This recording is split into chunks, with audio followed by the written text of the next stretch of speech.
নবম শ্রেণীর উৎপাদক বিশ্লেষণের একটি অঙ্ক এখানে দেওয়া আছে।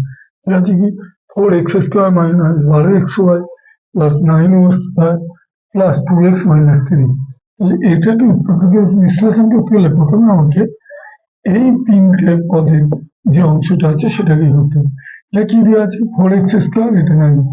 এইটাকে যদি আমি পূর্ণ বর্গাকার করি তাহলে এটাকে ভাঙলে 2x এর হোল স্কয়ার, এটাকে ভাঙলে কি হবে 3y এর হোল স্কয়ার, মানে a² plus 2ab plus b² থেকে আমি a² minus 2ab plus b² থেকে a মাইনাস b, তাহলে এখানে মাইনাস দিলাম। 2a কি 2x, b কি 3y, তাহলে এটা কি দাঁড়ালো a² minus 2ab plus b², a minus b whole square. এখানে কত 2x মাইনাস 3y, তাহলে এই জায়গাটায় এখানে 2x মাইনাস 3y, তাহলে এখানে a মাইনাস b। তাহলে এখানে 2x মাইনাস 3 কটা আছে, দুটো আছে, এখানে একটা আছে।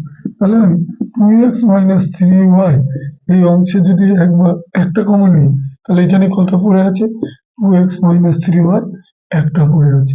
আর এখানে কত পড়ে আছে, এখানে কিছুই পড়েনি, প্লাস 1। অঙ্কটা এখানে শেষ হয়ে গেল।